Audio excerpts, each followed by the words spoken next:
Hi everybody, it's been such a long time that we've been here, but you know, the first time I met the guest who's with us today was back in 2009, I think, and she was a little girl. She still looks like a little girl, but let me first introduce who we are talking about, Anwesshaa Datta. Anwesshaa Datta Gupta. Datta You can call Gupta. me just Anwesshaa. Okay. Anwesshaa is my artist name. Okay, so that's a correction, Anwesshaa. Yeah, all right, just Anwesshaa. welcome aboard. Good to see you. Lovely to see you actually. I know. You were what, 16 then? I was, at that time I was 13. Yeah. Really? Yeah. Oh my god, then you haven't grown at all. At the end of the show, I just turned 14.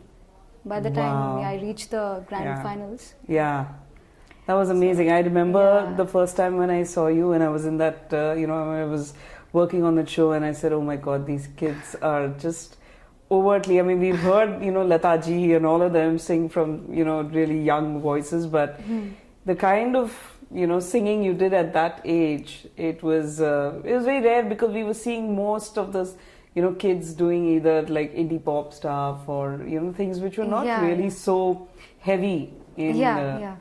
So, Anwesshaa, tell me, you're from Kolkata. Yeah, right? I'm from And Bengal, yes. You're from Bengal. And, obviously music seems to have been there from the time you could possibly talk. Yeah. But, give us a little idea of how your entire journey has been from the beginning till now.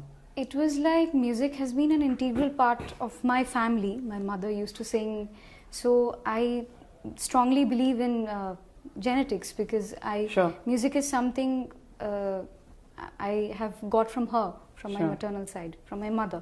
So that's how it started, and my interest in music has always been there. So I loved singing and listened to different kinds of music that played at home, and that atmosphere was there already. So my interest started growing more and more. At the age of 4, my parents took me to my Guruji for formal training, so that they wanted me to polish what I already have. Wow. So did you ever fight with Mama saying, "Mere ko nahi gaana"? I was too small. I was just 4, so I was not big enough to have a fight or something. So I went, and but I was a stubborn kid. I didn't sing for months. Really? They continued taking me. My Guruji was also very patient with me. And eventually I started learning and I started singing. So, and it was a very, very nice journey, which is still going on. How did your, parents know that, okay, you should be learning how to sing? Because when you started talking, possibly, there must have been something in your voice. Because I used to imitate the music, the songs which were playing in the cassettes in the house. Right. So that's how I used to always sing. So maybe that's something that they had in their mind. Right. So that's how my journey of learning music started, and later on these competitions and television, I owe a lot of my fame, I would say, right. in a filmy way, to television, because my initial days were started through television, and later on playbacks and everything happened. Tell me, I mean, being a part of reality shows, being on TV, it can be very, it can actually be extremely overwhelming. Yeah. Because especially when you do look at all the audition process and all of that. Yeah. I mean, I'm sure you have some crazy stories to share on that. So anything that you remember, like your first reality show that you did? It was, talking of crazy stories, there are a lot, but because television is all about, doing stuff differently. Yeah. So it's like that. So it was an interesting journey. Yeah. Obviously, being on such a platform where so many big names are involved, and constantly getting that kind of visibility for months. Right. I mean, it's very demanding for a child, for any child. Now when I look back, it was quite demanding, but I learned a lot of things also. But didn't it affect your school, and especially because it did initially, but my school, my teachers and everyone were very supportive. So you said you were 13 when I met you, which means you were in your 8th grade. Yes. Wow. And to be on TV at that age, did it feel... Fascinating. Yeah? Yeah. Is that something Later on I realized it's so difficult. Yeah. So it's very difficult, but... But how difficult? I mean, were you being initially, mobbed when you... I used to, yeah, that is a different part. Okay. Again, that when you get out of it, you realize that you're being mobbed or... Right. Initially, that was also something I used to enjoy a lot. Right. I still enjoy that Sure. when I get mobbed. Not getting mobbed, I'm sure the attention is what you like. Yeah. Attention is something I really love, enjoy. Right. But at that time, it was very... what do I call it? Very... I used to have stage fright as a child. So that was something that made me nervous. But later on, it went away. But it's amazing. You see a lot of people, especially, I mean, you hear about even people like Amitabh Bachchan or Michael Jackson and all of these guys who are great performers, but actually they would be very quiet. Like if you see them off camera or off stage, they're not so, they're not so vibrant as they are on camera or on stage. Yeah. And that's, in a way, that fear or that introvertishness becomes a little bit like adrenaline, it makes them want to perform better. Yeah. A little bit of it is, that getting butterflies on the stomach, it also Do you go on the stage every time wondering, oh God, what if my voice doesn't come out? Now it doesn't happen actually. Now it's a different vibe because I feel very, very excited and to interact with my audience and to, sing for them. It's more of a different vibration now.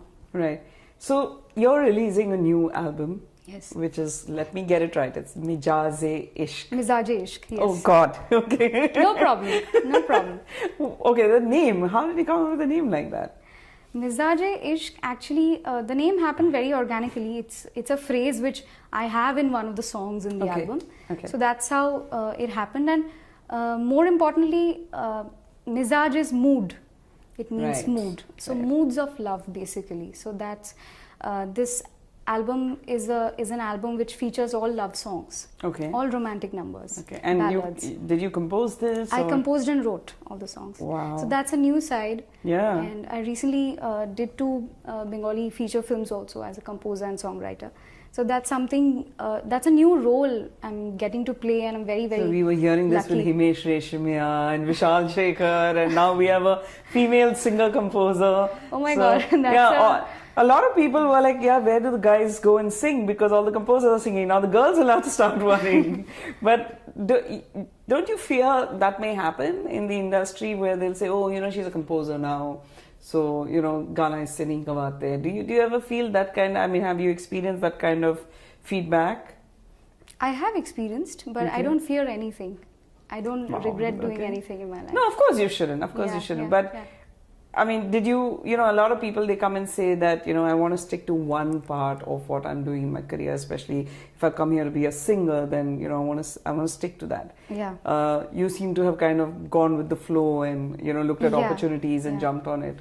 So is that something that you feel is going to be, your next? Even in my case also, I never looked at myself as a composer initially. This happened lately, and I owe that to my parents, especially my mom. She was the one. I used to make tunes and I used to come up with melodies randomly at home. Right. So, but never looked at it, I can do it seriously. Right. So she was the one, she said, you can create independent music. So that is okay. Not go and I'm not telling you to aspire for films and all. Okay. But independent music can be done, can be produced if you want. So that encouraging, that boosting thing is also works.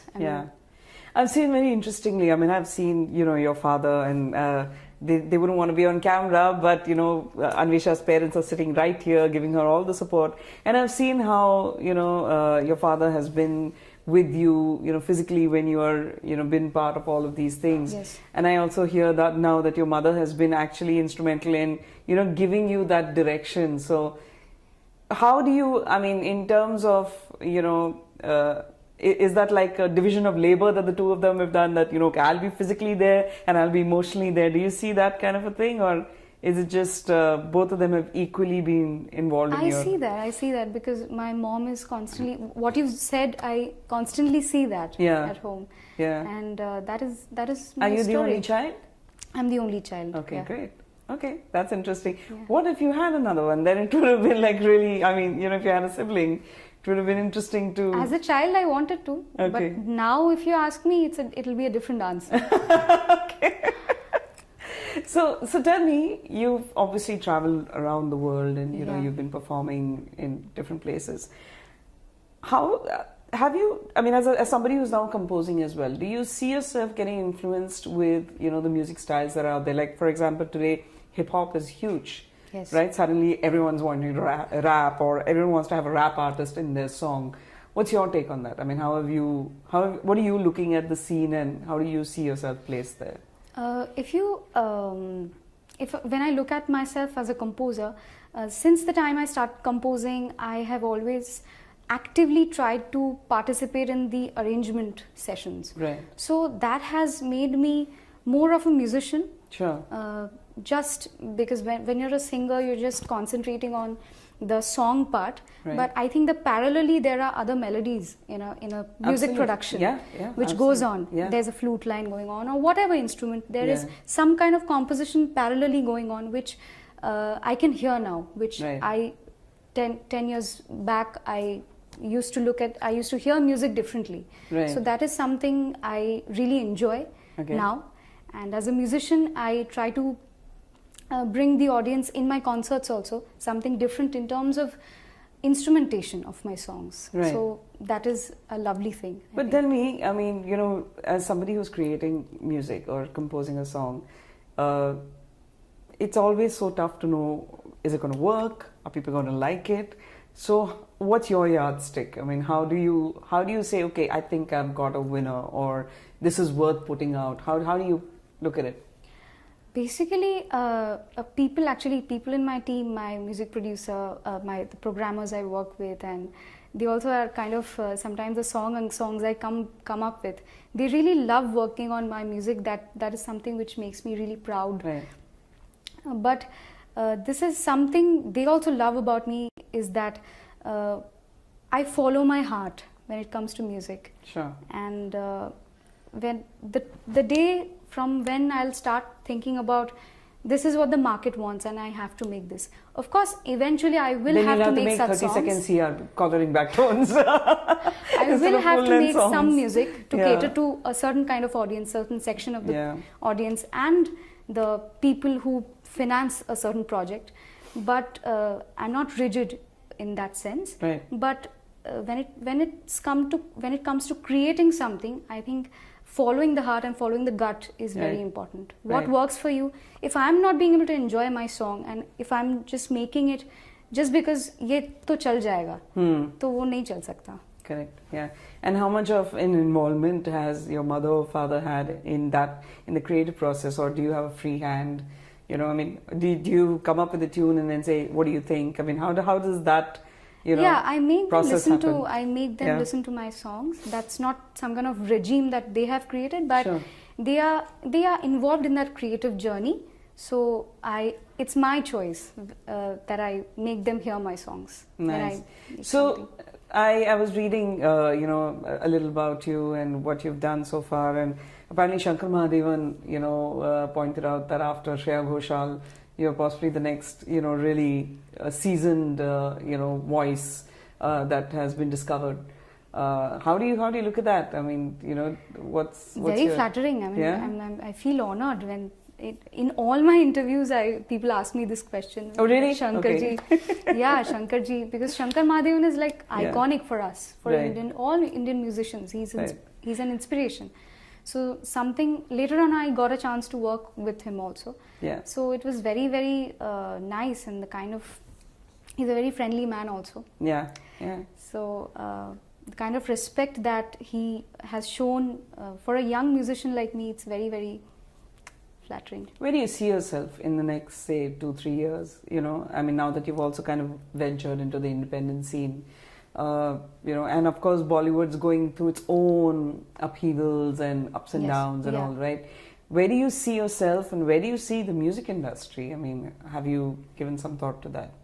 Well, when the film music scene, as far as the film music scene is concerned, I don't want to comment on it. Okay. But I would something I really feel in my gut strongly is that the independent music is rising. Sure. People are, because the kind of comments I receive on social media, it's very, very encouraging. Right. And that encourages people like me to come up with something unique. So apart from singing for other composers, right. this is something I would love to do because people are listening. Right. So this is going somewhere.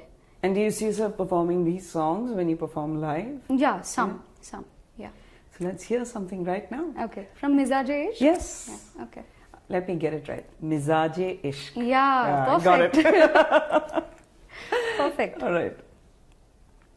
So I'll sing the song which has Mizaaj-e-Ishq in it. Yeah, that'll be nice. Yeah. So that we all get it right. धीरे से तेरा वो कानों में कुछ कह जाना, सर्द सांसों का गर्म यूं हो जाना, धीरे से तेरा वो कानों में कुछ कह जाना, सर्द सांसों का गर्म यूं हो जाना,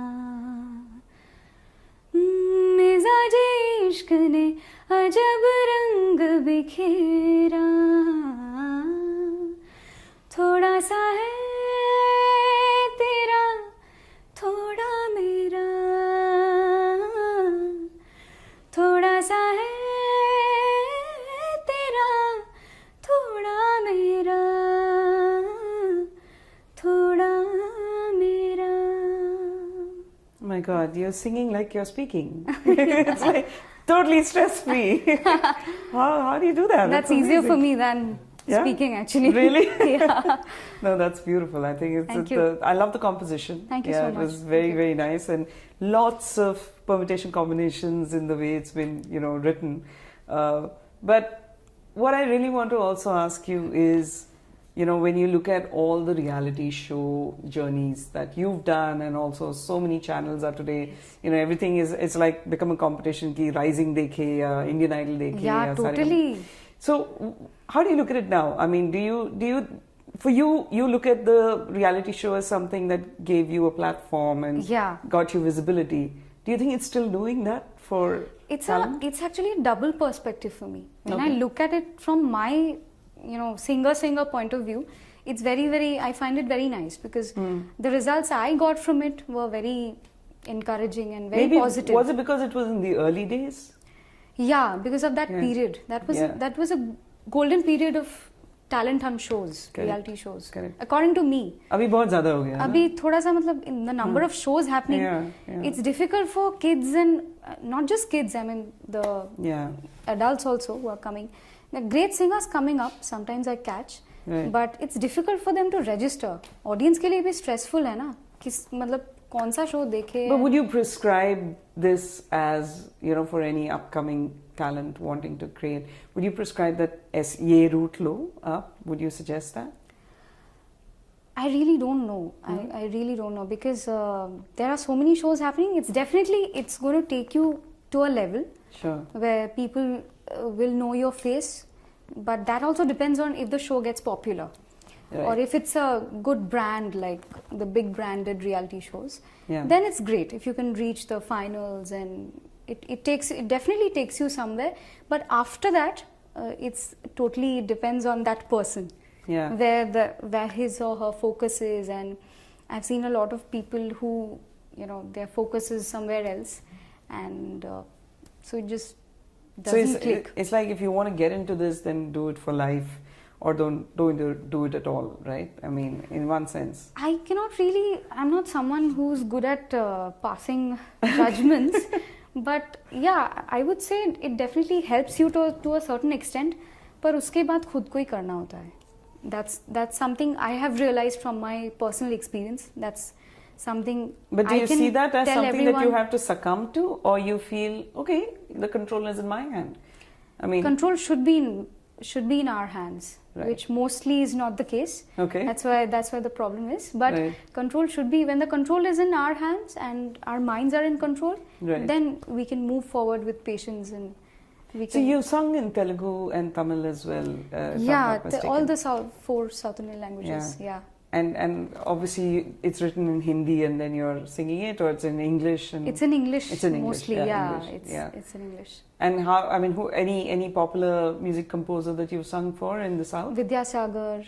Okay. In Malayalam, Afzal Yusuf. Yeah, there are some people. And how are these people reaching out to you? They see your work, or what's the journey that you have had? Have you actually reached out to them? I mean, like, especially when people are just starting out, they make a demo and they go and reach. I'm asking this question because you've gone through the process, and it'll be interesting for some talent out there to understand how did someone as young as you, break into the industry, Actually,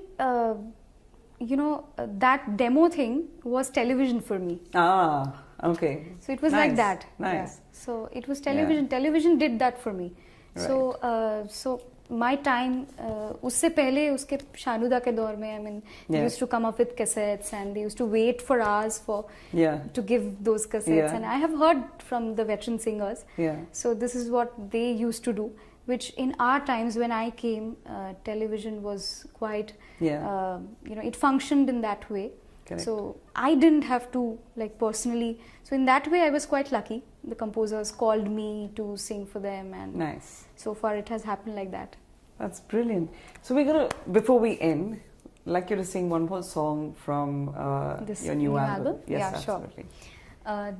One video is coming out soon. Okay. And that is Aankhon Aankhon Mein. It's a funk song. Okay. Rhythm Shaw has produced the music for it, and Orithro Basu, a drummer friend of mine, he has played live drums. Nice. So it's not very often that we get to do live drums in songs these days. So it was interesting working on this. Okay. आँखों आँखों में तूने यूं मुझको छू लिया है ऐसे, सूखे सूखे पत्तों पे पहली बारिश की छींटे जैसे, हो पहली दफा ऐसा हुआ, न जाने कब दिल खो गया, ओ रे पिया,